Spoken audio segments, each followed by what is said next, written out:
the dangers of what many people considered only moderate drinking. However, as Robert Parker now reports, it seems that doctors and dentists themselves are one of the groups most prone to heavy drinking, and there is growing worry about the threat to patients.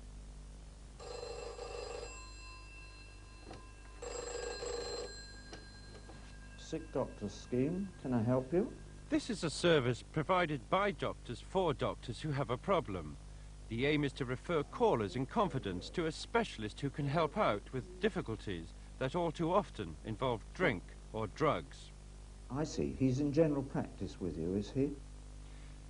This is the kind of person they're trying to help. He's a leading consultant in his field.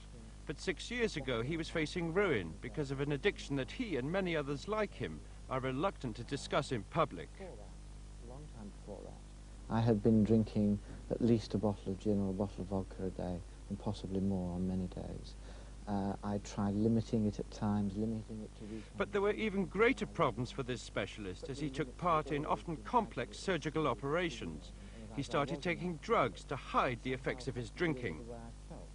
When I woke up in the morning and had to get ready for work, and found that actually using tranquilizers such as Valium and Mogadon stopped me shaking and made me feel all right and feel capable of going to work, even though I might feel sick and have been sweating all night and not slept very well. You use drugs to hide the effect of alcohol? Of alcohol withdrawal. And this home county's dentist had a similar problem. He'd been running a thriving practice for many years when he had to stop for some treatment of his own. And eventually it got to the stage where I had to drink to function.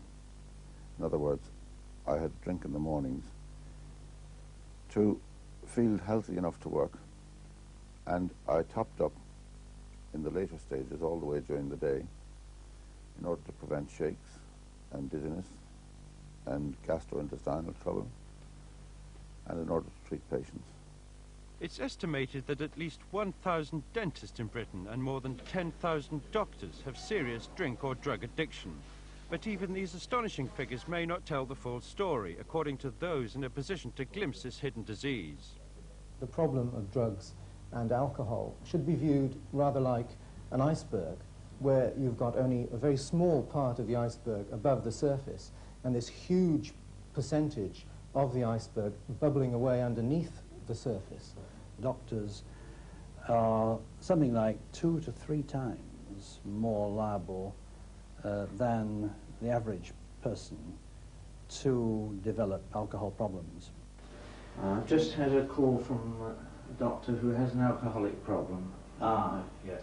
Professor Rawnsley is a leading psychiatrist who was involved in the setting up of the Sick Doctor Scheme 18 months ago.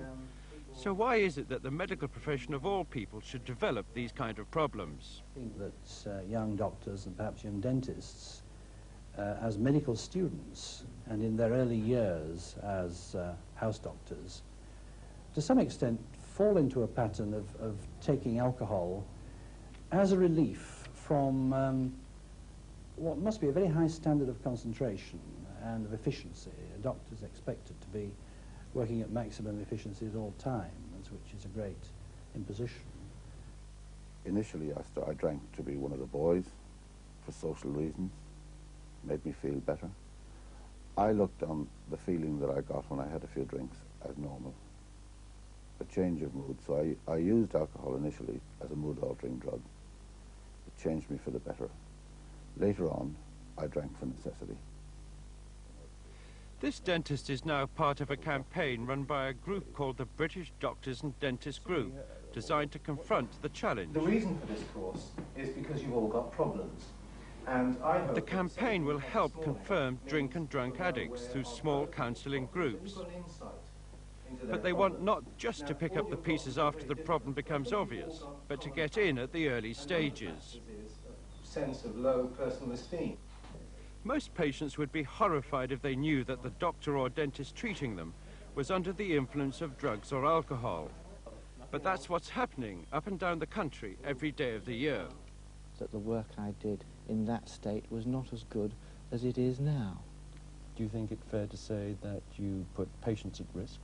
I think I must have done, yes. I think that can only be true. How do you feel about that now, looking back? I'm very ashamed and feel very guilty and saddened about it, you think patients were aware of the problem you had? I don't think so. Possibly one or two, but in general I don't think that many were, or in fact any. What do you think they would have felt had they known?